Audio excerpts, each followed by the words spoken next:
अस्सलाम वालेकुम स्टूडेंट्स, आज का हमारा टॉपिक हार्मोनिक मीन है। हार्मोनिक मीन क्या होता है जी?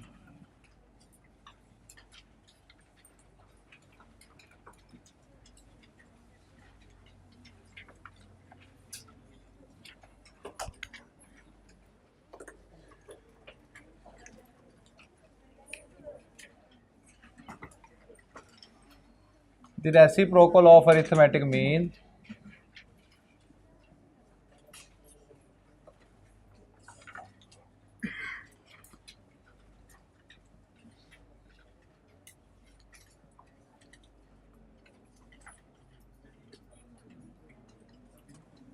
of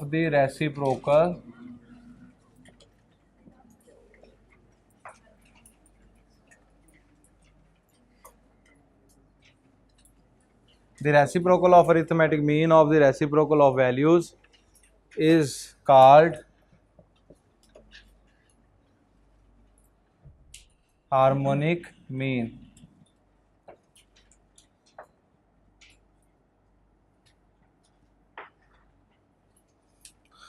अभी इस डेफिनेशन को समझते हैं कि ये क्या थी।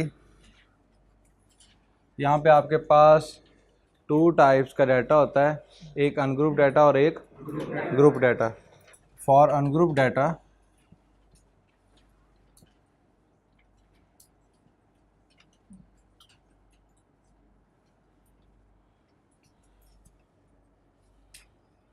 ग्रुप डाटा,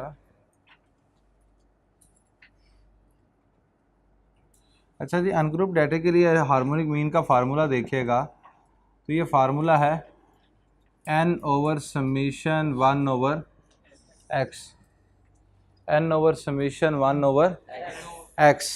अच्छा, इसी चीज़ को समझते हैं हम लोग कि यहाँ पे ये क्या लिखा हुआ है। तो देखिएगा, अरिथमेटिक मीन आपके पास क्या होता है जी? Summation x over n।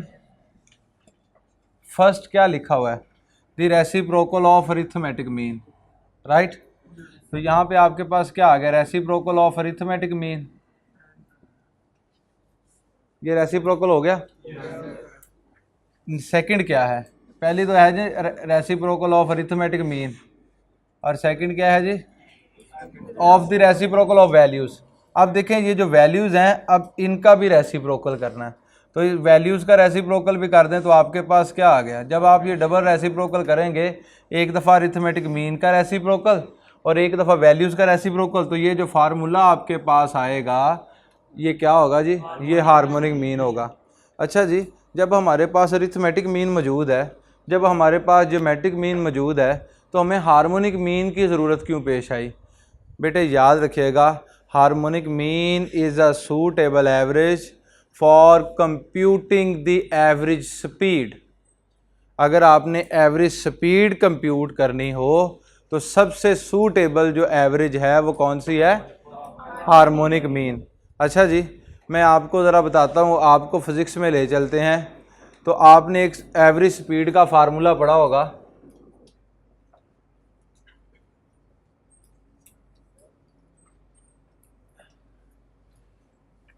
To v1 v2 over v1 plus v2। कहीं पे ये फार्मूला पढ़ा था एवरेज स्पीड का? हाँ, जिन्होंने नहीं पढ़ा उन्होंने फिर एफएससी भी सही नहीं पढ़ी। ठीक है, फिर उसके बाद जो है ना जी, फिर ये तो और अच्छा आइकम वाले कह रहे हैं। ओके ओके, अब ज़रा देखिएगा जी, एवरेज स्पीड का ये जो फार्मूला है ना, ये डाइजेस्ट करनी बात मुश्किल हो जाएगी कि ये जो एवरेज स्पीड का ये जो फार्मूला है ना, ये फिज़िक्स ने स्टैट से उधार लिया। मानने में नहीं ना आती। सोचा होगा कि फ़िज़िक्स तो बहुत बड़ी बात है, स्टैट तो अब आके पढ़ रहे हैं, तो ये कैसे? मैं अभी प्रूफ कर देता हूँ आपको। क्योंकि यहाँ पे देखिएगा आपके पास क्या है जी? Harmonic mean. हार्मोनिक मीन में आपके पास फार्मूला क्या है जी? n over summation 1 over x। ठीक है जी। अब अगर मैं इसको टू वैल्यूज़ के लिए ओपन करूं, क्योंकि ये फार्मूला जो है ये सिर्फ टू वैल्यूज़ के लिए, ऐसे ही है जी। अगर मैं इसको टू वैल्यूज़ के लिए ओपन करूं तो n की जगह पे क्या लिखूंगा? 2, और ये ऐड करना है ना जी, तो वैल्यूज़ आपके पास क्या होगी? 1 over x1 plus 1 over x2। ये 2 वैल्यूज़ होगी, क्योंकि जितनी भी वैल्यूज़ होंगी उनको ऐड करना, उनका रेसिप्रोकल लेके उनको ऐड कर देना। ओके जी, अब ज़रा देखिएगा इसका एलसीएम लें तो x1 x2 ये एलसीएम आ गया।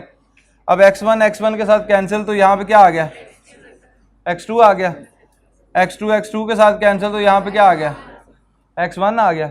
ये डबल डिवीजन है, ये ऊपर जाकर मल्टीप्लाई हो जाएगी, तो आपके पास क्या आ गया 2x1 x2 over x1 plus x2। ठीक है जी, आपके पास फार्मूला क्या था जी, 2v1 v2 over v1 plus v2। वहाँ पे सिर्फ नोटेशन का फ़र्क था, यहाँ पे क्या है जी, वैल्यूज़ को x के साथ डिनोट कर रहे हैं, इसलिए फार्मूला आपके पास क्या आ गया जी, 2v1 v2 over v1 plus v2। अच्छा बात यह है कि सर जी ऐसा भी तो हो सकता है स्टैट ने फिजिक्स से लिया हो फार्मूला। बेटे ज़्यादा में से कम चीज़ कोई दे सकता है उधार, ज़्यादा हार्मोनिक मीन स्टैटिस्टिक्स के पास है n टर्म्स के लिए। कहाँ तक, n टर्म्स के लिए। लेकिन फिजिक्स ने सिर्फ इसको कितनी टर्म्स के लिए यूज़ किया हुआ है, 2 टर्म्स के लिए यूज़ किया हुआ है। समझ आ रही बात। तो यहाँ पे देखें जी, फिजिक्स ने सिर्फ 2 टर्म्स के लिए यूज़ किया, 2 वैल्यूज़ के लिए यूज़ किया फार्मूला, लेकिन स्टेटिस्टिक्स ये फार्मूला कहाँ तक यूज़ कर रही जी, n टर्म्स तक यूज़। क्लियर है स्टूडेंट्स। अच्छा जी, यहाँ पे अभी मैं जो बात कर रहा था, क्योंकि ये फार्मूला आपने एवरेज स्पीड का पढ़ा था ना, इसलिए मैंने आपको ये बात बताई कि एवरेज स्पीड जब हमने कैलकुलेट करनी होती है तो हमारे पास सबसे सूटेबल फार्मूला जो होता है वो कौन सा होता है, हार्मोनिक मीन का होता है। क्लियर है जी। अच्छा जी, आप ज़रा देखिए, अगर मैं ग्रुप डाटा की बात करता हूँ तो हार्मोनिक मीन किस तरह से होता है। बेटे याद रखिएगा, ज्योमेट्रिक मीन और हार्मोनिक मीन, इनका जो एग्ज़ाम में क्वेश्चन आता है ना, वो ज़्यादातर अनग्रुप डाटे का आता है। हाँ, ग्रुप डाटे का ज्योमेट्रिक मीन का कभी कभी आ जाता है, लेकिन हार्मोनिक मीन का तो आया ही नहीं। समझ आ रही बात। तो ज़्यादा फोकस हमने कहाँ पे रखना है जी, अनग्रुप डाटे पे। क्लियर है जी, इन दोनों टॉपिक्स के अंदर, हार्मोनिक मीन और ज्योमेट्रिक मीन के अंदर। अच्छा जी, यहाँ पे देखिएगा, ये फार्मूला है जी summation f over summation f over x. ठीक है जी, ये हमारे पास ग्रुप डाटे का फार्मूला है और ये अनग्रुप डाटे का फार्मूला है जी। बात करते हैं इनके की पॉइंट्स की। पहले एक सिंपल सी एग्जांपल ले लेते हैं, फिर साथ साथ की पॉइंट करते जाते हैं, साथ साथ एग्जांपल्स करते जाते हैं। ये तो जस्ट मैंने आपको ये फार्मूले के बारे में बताना था, ये लिख दिया, इसका हमारे साथ कोई लेना देना नहीं है।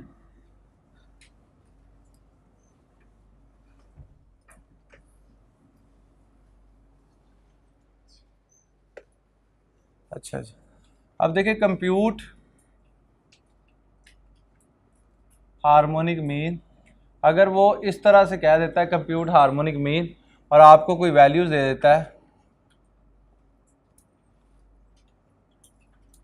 ये 3 वैल्यूज हैं और इन 3 वैल्यूज का आपने क्या करना है, हार्मोनिक मीन कंप्यूट करना है एज इट इज़। इन्हीं 3 वैल्यूज के साथ आई कैप ने जनवरी में हार्मोनिक मीन पूछा था। यही 3 वैल्यूज हैं, 10, 15, 20। ये आई कैप का एमसीक्यू, कितना आसान एमसीक्यू आई कैप ने पूछा। सिर्फ 3 वैल्यूज दी और कहा हार्मोनिक मीन कंप्यूट करें। तो अब ये एक क्वेश्चन भी माइंड में आता है कि सर जी यहाँ पे तो ये एवरेज स्पीड तो कैलकुलेट नहीं करनी। बेटे मैंने आपको ज्योमेट्रिक मीन का टॉपिक करवाते हुए भी कहा था, अगर डाटे में वो क्लियरली मेंशन कर दे कि इसमें आपने ये वाली एवरेज फाइंड आउट करनी है, फिर हमने अपने माइंड को इतना ज़्यादा खपाना नहीं है, अपने माइंड को इतना ज़्यादा जोर नहीं देना कि जी यहाँ पे कौन से वाली एवरेज लगेगी, जो उसने कह दिया वो लगा दे। जब वो कहेगा जी कंप्यूट एवरेज, फिर देखना है पांचों में से कौन से वाली सही है। जब वो कहेगा कंप्यूट हार्मोनिक मीन कंप्यूट करो। जब वो कहेगा कंप्यूट अरिथमेटिक मीन, ठीक है जी। जब वो कहेगा कंप्यूट मीडियन, तो वहाँ पे मीडियन कंप्यूट करेंगे। लेकिन अगर वो कह देगा कंप्यूट एवरेज, फिर सोचना पड़ेगा पांचों में से कौन से वाली। तो उनके लिए हमें की पॉइंट्स को भी याद रखना पड़ता है। अच्छा जी, अब ज़रा देखिएगा, अगर मैं इसको सॉल्व करूं तो एक तो ये मेथड है कि आप क्या करें जी, ये x वैल्यूज़ हैं 10, 15, 20 और यहाँ पे ये आ गया 1/x। तो हर वैल्यू का रेसिप्रोकल ले लें, 1/10 करें, 0.1, 1/15, 6, 6, 6, 7 और 1/20, 0.05। ये आ गया जी। इसको ऐड कर लेंगे तो ये आ जाएगा समीशन 1/x, क्या आ गया बेटे, 0.816। ओके, अब देखिएगा, आप फार्मूला लगा लेते हैं, तो फार्मूला आपके पास आ गया harmonic mean n/, summation 1/x। n कितना है बेटे, 3, नंबर ऑफ वैल्यूज कितनी, 3, तो यहाँ पे लिखेंगे 3 ओवर लिख देंगे 0.816 विच इज इक्वल टू 3.676। ले जी, ये आपके पास क्या आ गया जी, हार्मोनिक मीन। क्लियर है स्टूडेंट्स? ओके, अब देखिएगा, अगर हम लोग इस तरह से एक कॉलम नया बनाएं फिर उसको ऐड करें, ऐसा नहीं है, हमारे पास कैलकुलेटर है तो हम कैलकुलेटर पे डायरेक्ट ही सॉल्व करना चाह रहे हैं। तो क्या करेंगे, देखिएगा, आप यही वाला फार्मूला जो है 3 वैल्यूज़ के लिए ना, तो आप 3 वैल्यूज़ के लिए ओपन कर दें। फार्मूला क्या होगा हार्मोनिक मीन का, 3 वैल्यूज़ के लिए ओपन करेंगे तो n की जगह पे क्या आ जाएगा, 3, यहाँ पे क्या आ जाएगा 1/x1 plus 1/x2 plus 1/x3। तो बेटे लिख दें इनकी जगह पे वैल्यूज़, यहाँ पे लिख दें 1/10 प्लस 1/15 प्लस 1/20, इक्वल का बटन प्रेस करें, आपके पास आंसर आ जाएगा यही वाला। ठीक है, तो फिर ये गलत आपने किया, कौन सा, 0.06। ओके, और यहाँ पे क्या आता है बच्चे, ये भी टोटल गलत हो गया ना, फिर कैलकुलेशन मिस्टेक जी। जरा देखिएगा जी, इसको बस ऐड कर लें बच्चे, 0.216, ये है जी। यहाँ पे देखें जी, 3 को डिवाइड कर दें 0.216 पे, अब बताएं आंसर क्या आता है, 846, 13.846। अब ज़रा इसको सॉल्व करके देखें, 13.846। क्लियर है जी, ये डायरेक्ट हो जाएगा, हमें किसी भी रफ शीट की ज़रूरत नहीं पड़ेगी, डायरेक्ट कैलकुलेटर से कर लेंगे। जितनी वैल्यूज़ हैं ऊपर उतनी वैल्यूज़ लिखें, नीचे उन सारी वैल्यूज़ का रेसिप्रोकल लें और ऐड कर दें। क्लियर है जी, कर लेंगे दोनों तरह से जैसे आपको इजी लगे।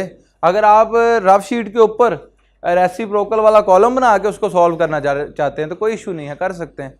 और अगर आप चाहें कि आपके पास ये 3 वैल्यूज़ हैं तो हार्मोनिक मीन के फार्मूले को 3 तक ओपन करना है, तो ऊपर लिखे 3, नीचे 1/x1 plus 1/x2 plus 1/x3, तो आप इसमें वैल्यूज़ पुट कर देंगे, आपके पास फाइनल रिजल्ट आ जाएगा। क्लियर है Mujahideen?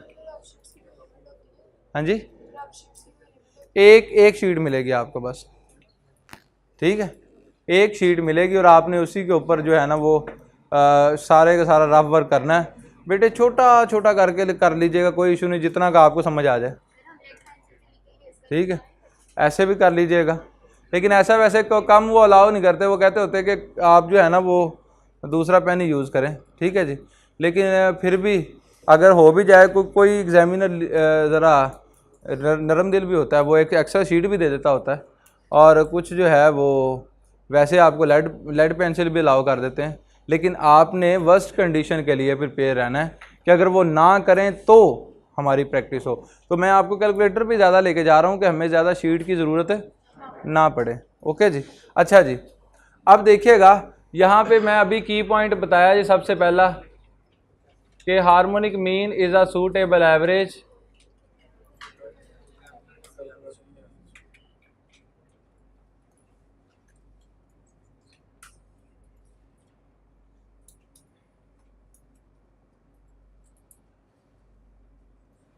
for computing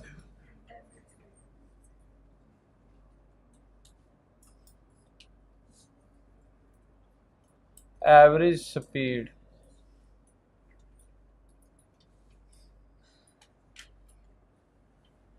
Harmonic mean can't be computed if any value in the data set is 0, harmonic mean can't be computed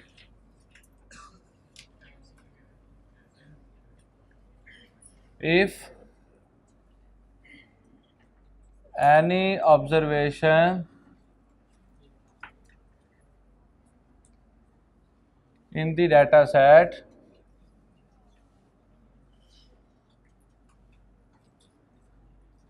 is 0।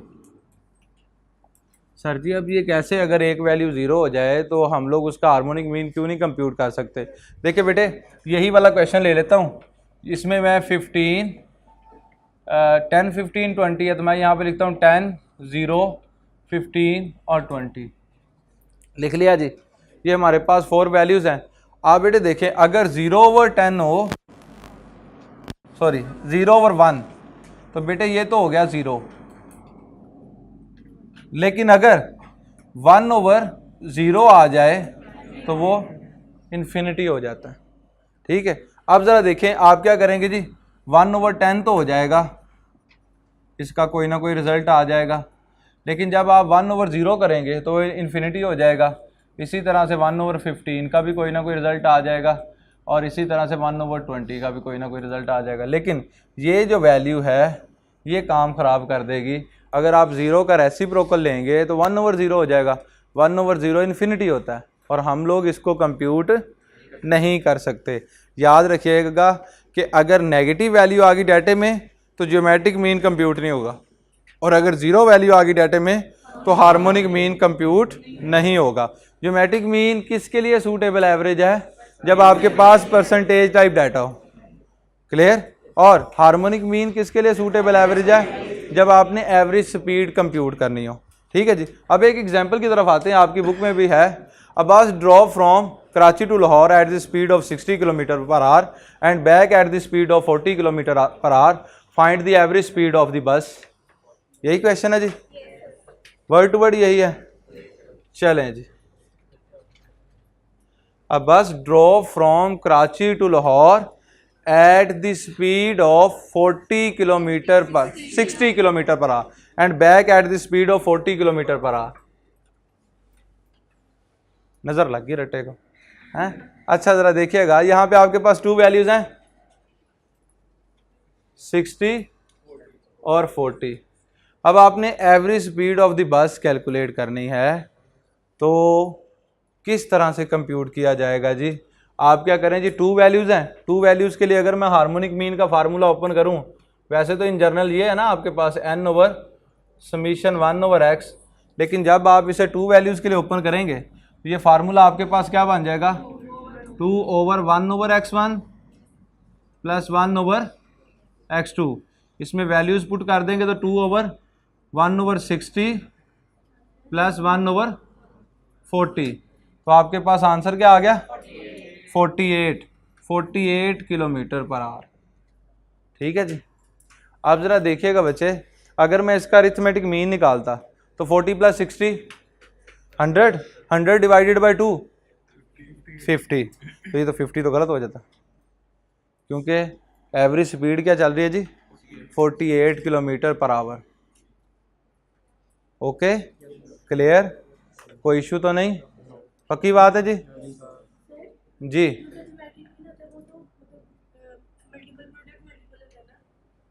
बताइएगा। हाँ तो वो 0 हो जाएगी, आंसर तो देगा ना, सूटेबल आंसर नहीं है लेकिन आंसर तो दे रहा है। यहाँ पे बात की जा रही कंप्यूट ही ना किया जा सके, तो कब कंप्यूट नहीं किया जाएगा? जब ज्योमेट्रिक मीन के अंदर नेगेटिव वैल्यू हुई तो हम लोग उसको कंप्यूट ही नहीं कर सकते। हार्मोनिक मीन के अंदर अगर सॉरी नेगेटिव वैल्यू हुई ज्योमेट्रिक मीन में और 0 हुआ तो हार्मोनिक मीन, ये दोनों कंप्यूट नहीं की जा सकती। अगर 0 आ गया ज्योमेट्रिक मीन के अंदर तो उसका आंसर 0 हो जाएगा, लेकिन वो रिजल्ट दे देगा कैलकुलेटर। समझ आ गई? आप इसमें ज्योमेट्रिक मीन इसका रेसिप्रोकल लेके देख लें, कैलकुलेटर आपको रिजल्ट नहीं देगा, एरर शो करेगा। आप लिख के देख लें 4 वैल्यूज, 4 लिखें, ये देखें 4/1/10 प्लस 1/0 प्लस 1/15 प्लस 1/20। कैलकुलेटर आपको आंसर ही नहीं देगा बल्कि एरर शो करेगा। लेकिन ज्योमेट्रिक मीन के अंदर आप कोई वैल्यू 0 रख के देख लें वो आपको आंसर 0 देगा। यहाँ पे बात की जा रही है कि कंप्यूट ना किया जा सके। ओके जी, क्लियर है। अच्छा बच्चों, मैंने आपको वो 50 के साथ भी क्वेश्चन सॉल्व करके सेंड कर दिया था। भरपूर फरमाइश थी इस यहाँ से किसी की 2-3 स्टूडेंट्स की। तो मैं एग्जांपल तो दे के गया था कि मैं आपको बरकत मार्केट भेजना चाहता हूँ, तो मैं कह रहा हूँ ऐसे चले जाओ, लेकिन आप कहते हो कि हमने जनाब हॉस्पिटल से घूम के कनाल से आना है, तो वो आपकी मर्ज़ी। तो फिर मैंने कुछ एक्सप्रेशन नोट किया, तो मैं क्या बच्चों को लग रहा है कि सर जानबूझ के नहीं करवा रहे। ठीक है, मैं आप लोगों को बर्डनाइज नहीं करना चाहता। आप लोगों का अगर इरादा ही यही है कि हमें सर जी इतना अच्छा पढ़ाया जाए कि चैप्टर नंबर 8 ही ख़त्म ना हो और एग्ज़ाम का टाइम आ जाए, ठीक है, तो मैं कोशिश करके देख लेता हूँ। ठीक है, क्योंकि उसने मैक्सिमम 3 MCQs लेने हैं चैप्टर नंबर 8 में से। ठीक है, 3 to 4, कभी शादो नादर कहीं वो 4 MCQs ले ले, नहीं तो 2 to 3 MCQs लेने। तो अगर आप बाकी 47 को सेक्रीफाइस करना चाहते हो तो यकीनन हम लोग इसी गेम पे लगे रहेंगे। बताने का मकसद ये था। अभी ये चैप्टर सबसे ज़्यादा लेंथी है, इसमें 12 to 15 डेज़ लगते हैं। कितने? 12 to 15 डेज़। इसके अलावा पूरी बुक में कोई भी चैप्टर ऐसा नहीं है जिसमें 6 डेज़ से ज़्यादा टाइम लगे। बाकी हर चैप्टर जो है वो 5-6 डेज़ का। ठीक है जी, लास्ट वाला 15 चैप्टर 1 डे का। ठीक है जी, एक ही दिन में ख़त्म हो जाएगा। लेकिन मैं ये आपको चैप्टर नंबर 8 से हमने स्टार्ट क्यों किया, इसमें छोटे छोटे से टॉपिक्स हैं, टॉपिक्स ज़्यादा हैं लेकिन हैं छोटे छोटे से, तो इनको समझना आसान होता है, इसलिए हम लोग चैप्टर नंबर 8 से स्टार्ट करते हैं। और ये बेसिक स्टेटिस्टिक्स हैं। अब आते हैं जी अनग्रुप डाटे के साथ, तो हम लोगों ने क्वेश्चंस को देख लिया। अब बात करते हैं ग्रुप डाटे की। तो ग्रुप डाटे के साथ हार्मोनिक मीन किस तरह से कंप्यूट किया जाएगा देखिएगा। अगर आपने ये नोट करना तो कर लें जी, मैं फिर ये रेज करने लगा हूँ लेफ्ट साइड से।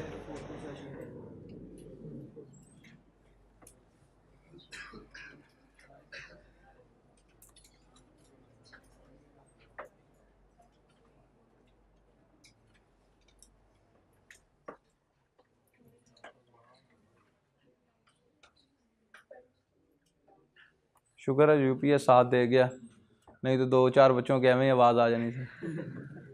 ठीक है, अंधेरे से डर लगता है उनको, या अंधेरे से डर लगता है या साथ वाले से डर लगता है।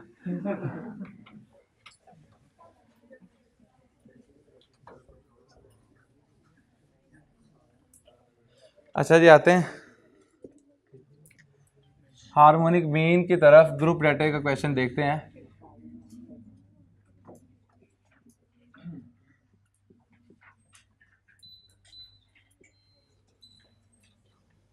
तो क्या जी, compute harmonic mean for the following frequency distribution, और वो फ्रीक्वेंसी डिस्ट्रीब्यूशन आपको दे देगा। हम लोग कोई रफ से ले लेते थे। यहाँ पे देखिएगा जी, अगर मैं बात करूँ तो ये है जी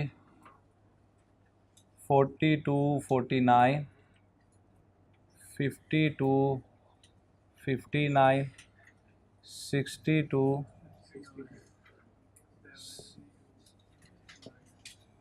82, 89।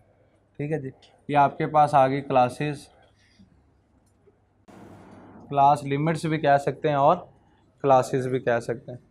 अच्छा जी, साथ ही फ्रीक्वेंसी भी आ गई, और फ्रीक्वेंसी हम लोग यहाँ पे लिख लेते हैं 10, 13, 17, 11 और 5। क्लियर है स्टूडेंट्स? अच्छा जी, इतना क्वेश्चन आपकी कंप्यूटर की स्क्रीन पे आ रहा होगा और हमें कहा जाएगा जी हार्मोनिक मीन कंप्यूट किया जाए, जबकि आज तक नहीं कहा। ठीक है, ज्योमेट्रिक मीन का क्वेश्चन आया हुआ है 2-4 दफ़ा ग्रुप डाटा के साथ, लेकिन हार्मोनिक मीन का अनग्रुप डाटा के साथ ही क्वेश्चन आया हुआ है। ओके जी, अच्छा जी, अब मैं मार्कर चेंज कर रहा हूँ, ब्लू मार्कर के साथ आते हैं सोल्यूशन की तरफ। तो देखिएगा, हम लोग यहाँ पे हार्मोनिक मीन का फार्मूला लिखते हैं। तो फार्मूला क्या है जी, summation f over summation f over x. अब यहाँ पे हमें एक कॉलम चाहिए एफ ओवर एक्स का, लेकिन एफ ओवर एक्स का कॉलम निकालने के लिए सबसे पहले तो एक्स होना चाहिए। तो बेटे यहाँ पे क्या करेंगे जी, एक्स फाइंड आउट करेंगे। तो मिड वैल्यूज़ का कॉलम आ जाएगा सबसे पहले। देखिएगा किस तरह से जी, 49, 40 + 49 तो 44.5 ऐसी है जी। 40 + 49 डिवाइडेड बाई 2, तो ये आपके पास आ गया 44.5। 50 + 59 डिवाइडेड बाई 2, तो ये आ गया 54.5।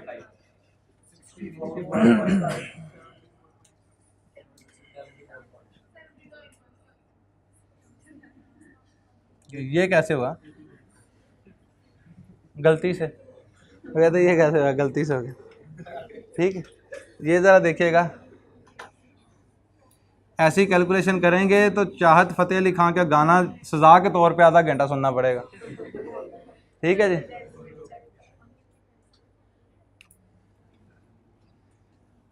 $28 मिलियन पे जाके कॉपीराइट क्लेम हो गया और वो उन्होंने बंद कर दिया चैनल यूट्यूब पे, जहाँ पे वो चल रहा था उसको डिलीट कर दिया। कितने लोगों ने देख लिया था जी? 28 मिलियन बदोबदी। ठीक है जी। वो कुछ भी, वो जैसे बैठा होता है वेला बेचारा, ठीक है, उसको जो याद आता है वो गाना बन जाता है उसका। ठीक है जी। अच्छा, यहाँ पे देखिएगा एक्स का कॉलम आपके पास आ गया, गलती से वो मेरे घर के पास ही रहता है, 1.5-2 किलोमीटर दूरी है बस। ठीक है जी। शालामार, हाँ जी, शालामार बाग से ना दरोगे वाला की तरफ जाएं, दरोगे वाला मेरा घर है। ठीक है, उसके पीछे है करोल बाज़ार। ठीक है, करोल बाज़ार में वो रहता है और उधर ना रात को उधर ही घूम फिर रहा होता है। जैसे ढोल वालों ने नहीं और कपड़े पहने होते हैं, वैसे उसने पहने होते हैं हर टाइम पे। ठीक है, वैसे तो वो सारी ज़िंदगी इंग्लैंड में रहा है, अब आया हुआ है, पता नहीं उसकी मिसी ने निकाल दिया है। तो अब जो है ना, सिग्नेचर बड़ी अजीम हस्ती है, हैं? मैं कभी उसे आते जाते सलाम नहीं लिया, तुम लोग कहते हो सिग्नेचर लेने, हद हो गई। यहाँ पे देखें जी, इधर इधर इधर देखें, अब इतना इतना लेवल गिर गया कि चाहत फ़तेह अली खान के सिग्नेचर चाहिए हमें, हैं? राहत के तो चाहिए नहीं, तो चाहत के चाहिए। अच्छा जी, यहाँ पे देखें एफ और एक्स का कॉलम आ गया आपके पास, आपने एक कॉलम और बनाना, और वो कौन सा है? F over x. F over x बेटे, ये 10 को आप 44.5 पे डिवाइड करें तो आपके पास रिजल्ट क्या आता है जी? 0.2247। 13 divided by 54.5, 0.2385। 17 divided by 64.5, 0.2635। 11 divided by 74.5, 0.1476। 5 divided by 84.5, 0591। अब आप इसको ऐड करें तो आपके पास आ जाएगा समीशन एफ ओवर एक्स। तो क्या आ गया जी? 0.93, 0.93 इस 934।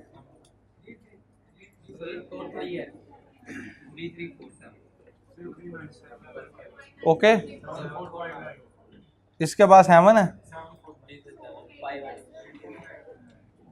बड़ी एक्यूरेसी लेके आना चाहते हैं हम लोग, वेले हैं इसी काम के लिए कि लास्ट पे 4 और उसके पास 7 है तो इसको भी 5 कर देते हैं। अच्छा जी, ये देखें समीशन एफ ओवर एक्स।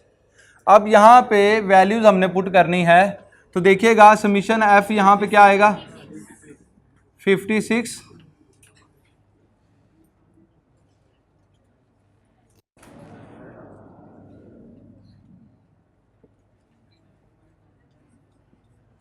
जी, 59.98999 कर देते हैं, 60 भी कर सकते हैं। ठीक है, तो ये हमारे पास हार्मोनिक मीन आ गया, अप्रोक्सीमेट 60 भी इसको लिख सकते हैं। क्लियर है जी? अच्छा जी, अब देखिएगा बच्चे, हमारे पास नेक्स्ट टॉपिक आता है जी मीडियन। ठीक है जी, ये हार्मोनिक मीन इतना ही छोटा सा टॉपिक है, हम लोग अपना मीडियन का टॉपिक स्टार्ट कर लेते हैं।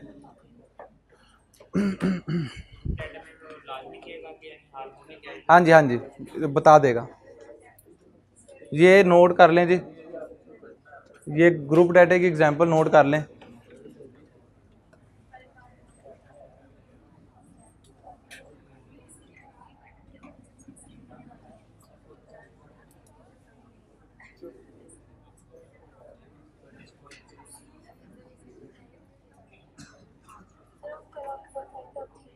मैं तो 5 बजे के बाद गया हूँ, ज़रा खाना खाने के लिए हम लोग बाहर निकले थे। मैं ऑफिस बॉय को बता के गया था कि बच्चे आएंगे तो उन्हें बता दीजिएगा सर आ रहे हैं।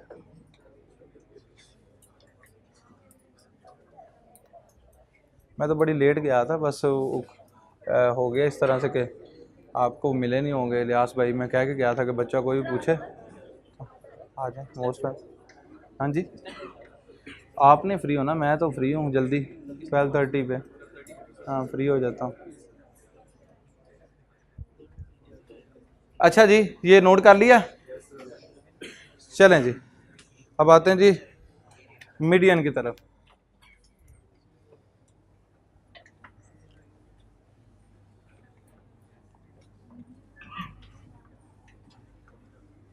आज होमवर्क आपको सिर्फ और सिर्फ हार्मोनिक मीन का आएगा, और कल जब हम लोग मीडियन के टॉपिक को किसी हद तक कंप्लीट कर चुके होंगे तब मैं आपको मीडियन के टॉपिक का होमवर्क दूंगा।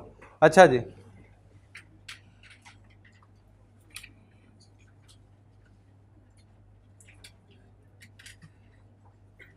a value which divide an array data set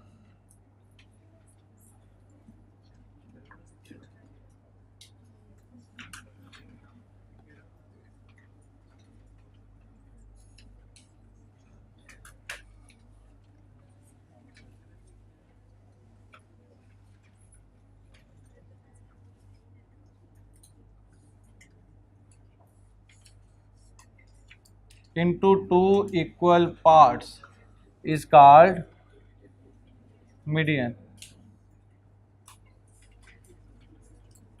एक ऐसी वैल्यू जो कि अरेंज किए हुए डाटे को दो बराबर हिस्सों में तकसीम कर दे, उस वैल्यू को क्या कहते हैं? मीडियन कहते हैं। ठीक है जी। Uh value which divides an array data set into two equal parts is called median. अब इसकी एक आसान सी डेफिनेशन एक और भी है, the middle most value of the data set is called median. ठीक है जी। अच्छा जी, अब देखिएगा मीडियन को डिनोट किसके साथ करते हैं? इट इज डिनोटेड बाय जी, कौन से वाली? ये वाली। The middle most value is called median. The middle most value of the data set is called median. X tilde आप लोग पढ़ते होते थे ना, अलिफ अली मद्दा। ठीक है जी, वो जो मद्दा होता है ना जी, अगर वो एक्स के ऊपर लगा दिया जाए तो हमारे पास वो मीडियन की नोटेशन बन जाती है, एक्स टिल्ड। ठीक है जी।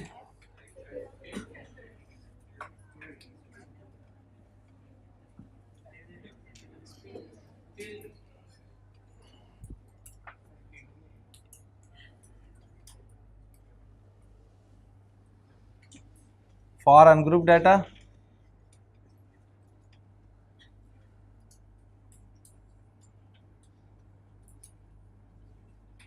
और ये आ गया जी आपके पास median x tailed n+1 over टूथ वैल्यू। टूथ आइटम भी लिख सकते हैं, टूथ वैल्यू भी लिख सकते हैं, टूथ ऑब्जर्वेशन भी लिख सकते हैं।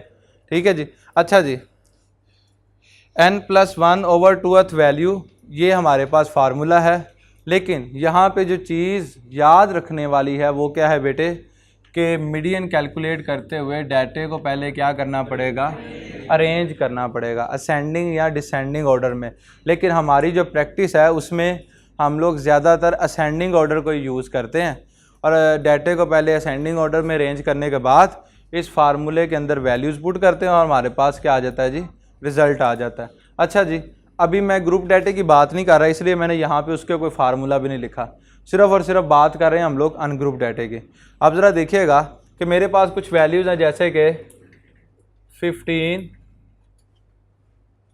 17, 9, 11, 23, 27 और 5। ये मेरे पास कुछ वैल्यूज़ हैं और इसमें कंप्यूट क्या करना है जी? मीडियन कंप्यूट करना है।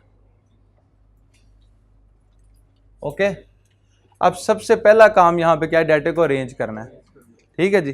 किसी भी और एवरेज में आपने 3 एवरेज इससे पहले स्टडी कर ली, मेन टाइप और उसकी अरिथमेटिक मीन की सब टाइप भी आपने, वेटेड मीन और कंबाइन मीन भी स्टडी की है, ठीक है। लेकिन किसी के लिए भी आपने डाटे को अरेंज नहीं किया, जैसे डाटा मिला हुआ था एज इट इज़ आपने यूज़ कर लिया। लेकिन जैसे ही आप मीडियन की बात करते हैं तो मीडियन के अंदर आपको क्या करना पड़ता है, डाटे को अरेंज करना पड़ता है असेंडिंग या डिसेंडिंग ऑर्डर के अंदर। तो हम यहाँ पे असेंडिंग ऑर्डर में से अरेंज करने लगे। अरे डाटा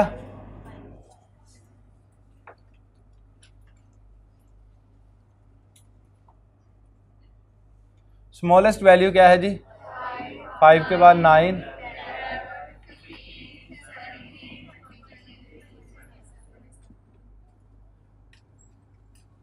ये मैंने डाटे को अरेंज कर लिया जी।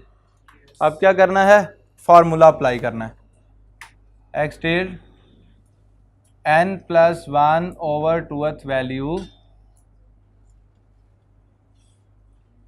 अब ज़रा यहाँ पे देखिएगा बच्चे, तो n क्या है आपके पास, number of values 1 2 3 4 5 6 7, 7 + 1/2th value, तो ये आपके पास क्या हो गया 8 डिवाइडेड बाय 2, तो 4th वैल्यू।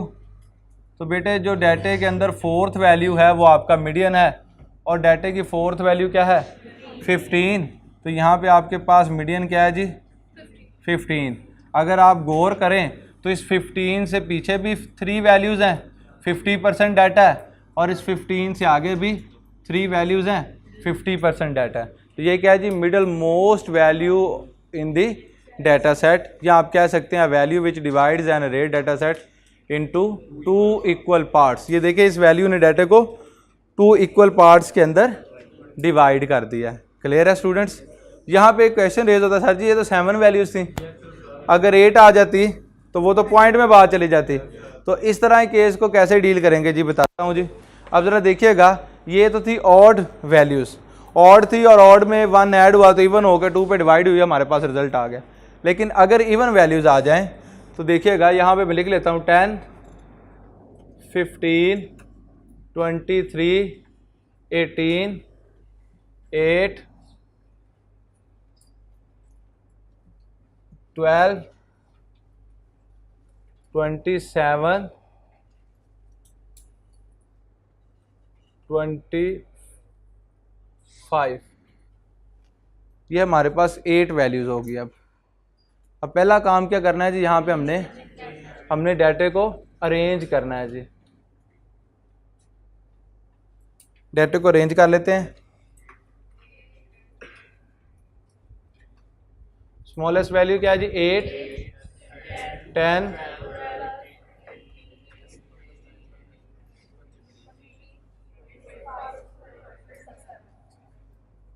1 2 3 4 5 6 7 8 वैल्यूज आ गई। अच्छा जी, अब फार्मूला लगाते हैं। फार्मूला लगाया तो हमारे पास क्या है जी, n+1/2th वैल्यू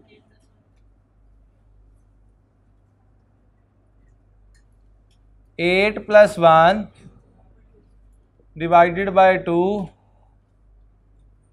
ये आपके पास आ गया जी 4.5th वैल्यू। ये तो मुश्किल काम हो गया जी।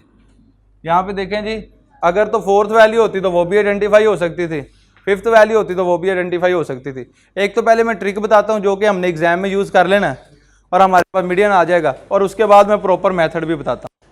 ठीक है जी। ट्रिक ये है कि जिन 2 वैल्यूज़ के दरमियान ये वैल्यू आ रही है 4.5, ये आ गई 4th वैल्यू और ये आ गई 5th वैल्यू, इन दोनों को ऐड करें 2 पे डिवाइड कर दें,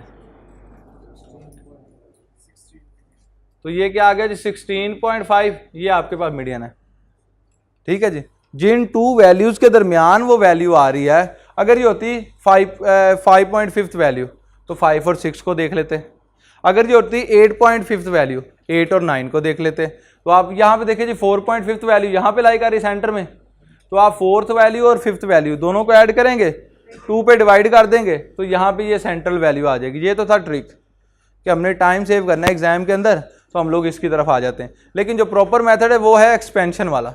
वो क्या है देखिएगा बच्चे, अगर आपके पास ये 4.5th वैल्यू आ गई है, आपने करना है कि अभी कोई नोट नहीं करेगा, सिर्फ व्हाइट बोर्ड की तरफ देखेंगे सारे।